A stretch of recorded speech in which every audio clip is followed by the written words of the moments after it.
Hello and welcome back. I'm Dr. Lori Williams. I help individuals and corporations to create lasting mental and emotional wellness through holistic practices. Today, we're going to talk about how to keep yourself emotionally regulated in stressful situations.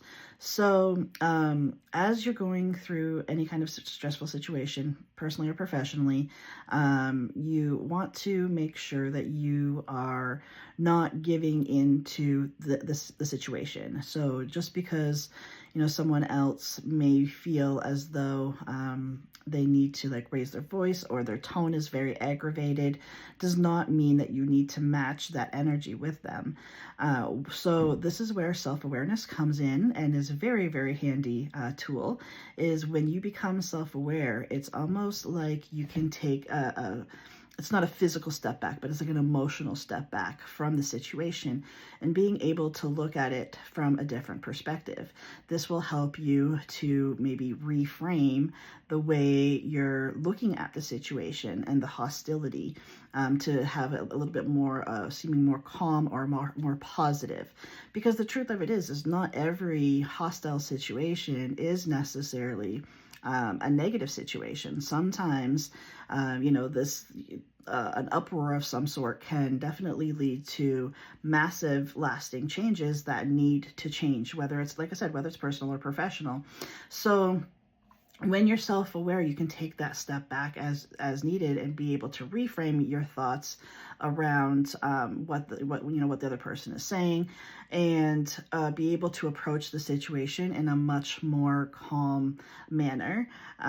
You can also ask the other person to not to not be so hostile. You want to make sure that even in a stressful situation that you're not being disrespected, you're not being mistreated in any way, shape, or form.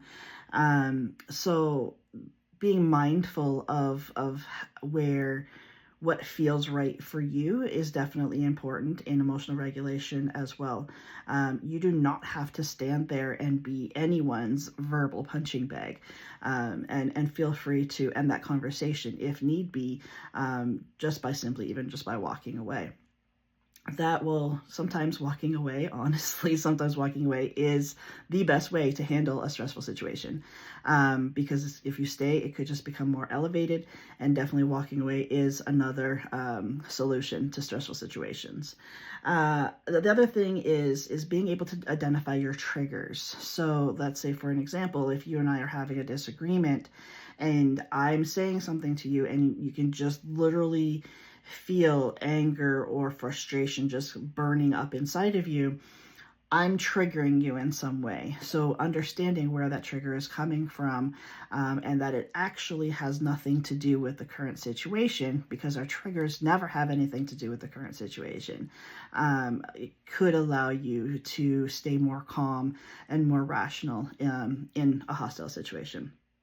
Ultimately, it comes down to being able to stay grounded in the situation, stay fully present in the situation.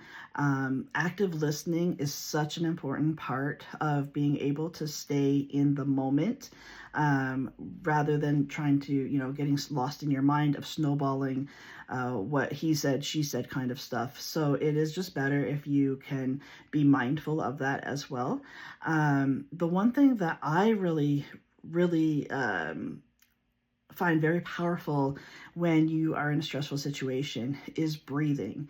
Now, far too often we get into stressful situations and we forget to breathe. It's like we hold our breath. So being mindful of that as well is very important. Just like even some deep breath in through the nose, out through the mouth. And it can be as like rage induced as you need it to be. If you're like, that's fine. You can do that. Whatever it is that you need to do, it is going to help you to recenter and ground yourself in that situation. Like I said before, though, there's a lot of times where just ending that conversation is the best solution to that stressful situation, and then allowing both parties to go away from the stress, regroup, figure it out, and then come back, and hopefully when they come back they can talk a little bit more rationally. If not, maybe that conversation just has to be gone through as it is. And I hope these steps can help you to navigate as you're going through a stressful situation. Like I said before, whether it's personally or professionally, this works for both. If you need any help or support, personally or professionally, please feel free to reach out to me through the website, and the link for the website is in the description. Thanks so much for joining me today. I'll see you back here next time.